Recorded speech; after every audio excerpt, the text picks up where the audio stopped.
dhawaan golaha wakiilada ee Soomaaliland gudida u qaabilsan dabagalka iyo waliba ilaalinta hantida qaranka ayaa waxay ka hadleen arrimo musuqmaasuq oo la xiriira xukuumadii hore madaxweyne Silaanyo. Haddaba wasiiradii hore ay si gaar ah farta ugu fiiqeen waxaa ka mid ahaa wasiirka wasaaradda hawlaha guud iyo guriyeynta ee hore علي حسن محمد علي مريحان وزير كهذا أيام لفرديا وزير أرنتا جودة سو صارين محاد كلاذ. بسم الله الرحمن الرحيم الحمد لله رب العالمين والصلاة والسلام على رسول الله. ورتا أنا جا وحي لبا شهر بي سوق هذين لبا قيبود مركان دقيستي إلى عشان وحبي أي تحين مركا ميدو وحي هايد حبسيجا برعاء iyo lacag shirkadda la siiyay iyo meel loo iibiyay midna waxay ahayd guriga wasaaradda hawlaha guud burco laga dhisay oo ayana laba jeer soo qaadeen oo shirkadda dhistayna way soo qaadeen lacagta ku baxdayna way soo qaadeen marka haddaan qodob uga hadlo marka hore markaad doonayso inaad warbixin baarlamaan ka jeediso baarlamaanka dee waa garanaysa dadkii warbixinaha ka akhriyi jiray muddo dheer baan ahaa 10 sano ka badan markaad siyaasad ka hadlaysana sidaad doontabaad u dhigdhigi kartaa markaad laakiin xisaab ka hadlayso waa science figures and facts baa laga rabaa laba uge waa 4 baa laga rabaa inaad tiraahdo sidaa markaan u eegnay lacagtaas kama muuqan waa la musuqmaasuqa waa awhaan baa waxa la yiraahdaa sidaa dee lagaaga hadhi maayo soo cadde baa lagu oranayaa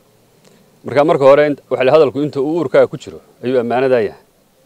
marka waa inaad marka hore waxaad golaal la imanayso iska soo hubsataa shanta qodob waxay ahaayeen wuxuu yiri shirkadda labada guri ee guriga booliska loo iibiyay 920 kun baa lagu iibiyay beentii bay waba ka badnayd ba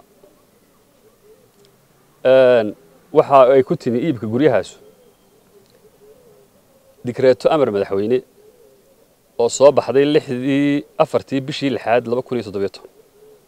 oo madaxweynuhu ku amriyay saddexda guri in laga iibiyo laguna wareejiyo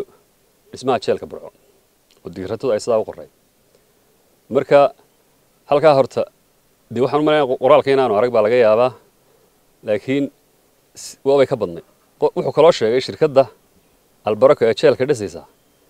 in 540 kun oo dollar lagu wareejiyay taasuna beentii bay shirkadda lacagta la siiyay way ka badnay shirkadduna way ka hadli doontaa documentkiina meel walba uu yaalaayo waa way ku soo oodmaysaa qodobka saddexaad wuxuu 380 kun oo dollar baa maqan taasuna waa beentii cadiibaheedii iyo qoraaladeedu oo dhan waanu haynaa waxa kale oo iyana aanu sheeginba waad arkaysa inaan waxba baarin saddexda guri ee booliska ah ee ku yaalay leynka booliska waxa deganaa 17 qoys oo boolisa oo saraakiil badan 17 qoys ee deganaaba dawladda ka rartay iyo shirkadda dahabshiil ee uu soo hadal qaaday dhammaantood hantidii lagu raray iyo sidii wixii loo dhisay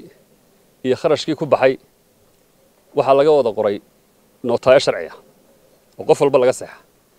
hawsha waxa maamulayay oo gacanta ku hayay taliska guud ee booliska oo isu dhan qof kasta waxa laga saxay nootayo sharci mubu soo hadal qaadinba 674 kun oo dollar baa ku baxay marka muu sheegay 380 baa la leeyahay taasuna waa ahayd waxde iska arrin aan jirin oo beena arrinta kale ee uu ka hadlay burco wasaaradda hawlaha guud xarunteeda horta waxaan idin sheegayaa wasaaradda hawlaha guud xafiiska wasaaradda hawlaha guud ee burco waa xafiiska ugu weyn maanta ee gobolka Togdheer 600 oo mitir oo square ah ayuu ku fadhiyaa 65 qoys oo muwaadiniina baanu ka rarnay guri hal dabaq oo 12 qol dul iyo hoos ka kooban waanu ka dhisnay wuxuu yiri 170 kun baa ku baxay kamanay muuqan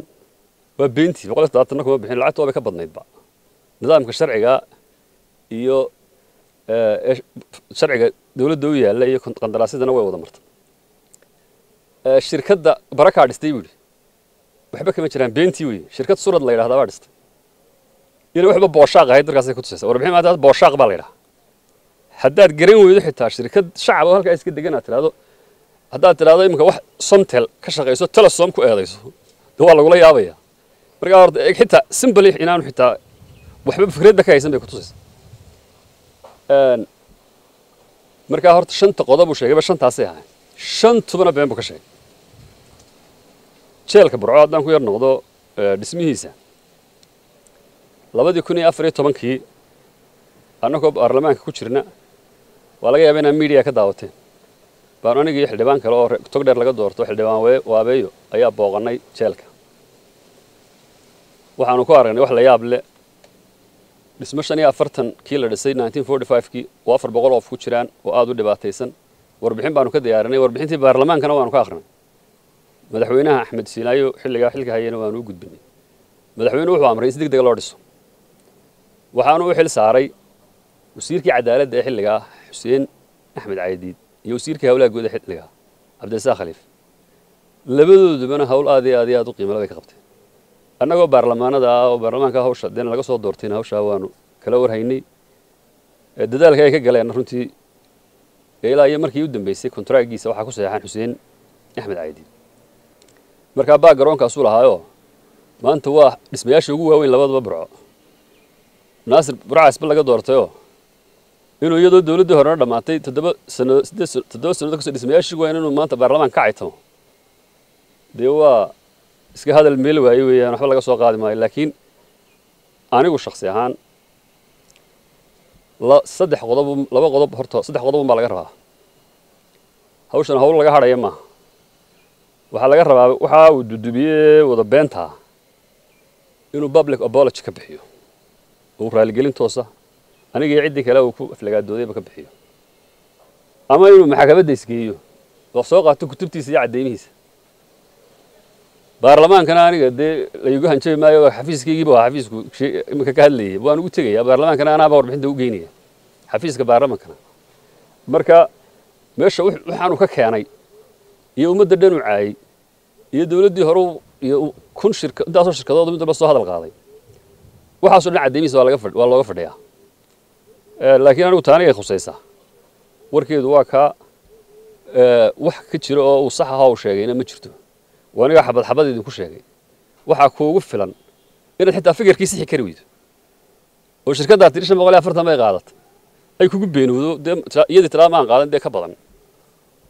marka lagaaga hadhi maayee kutubtaada soo qaado ama maxkamadda isga ama apology baad bixinaysaa assalaamu calaykum in mudane hal su'aal ayaan jeclay inaan ku weydiiyo ma laga yaabaa arrintan inaan xukuumaddiini waqti hore hadda ka soo wareegay ilaa 8 bilood ba hadda xukuumaddiini ka soo wareegay in arrintan xukuumaddu dibadda ka riixayso anigu sidaa u dhigi maayo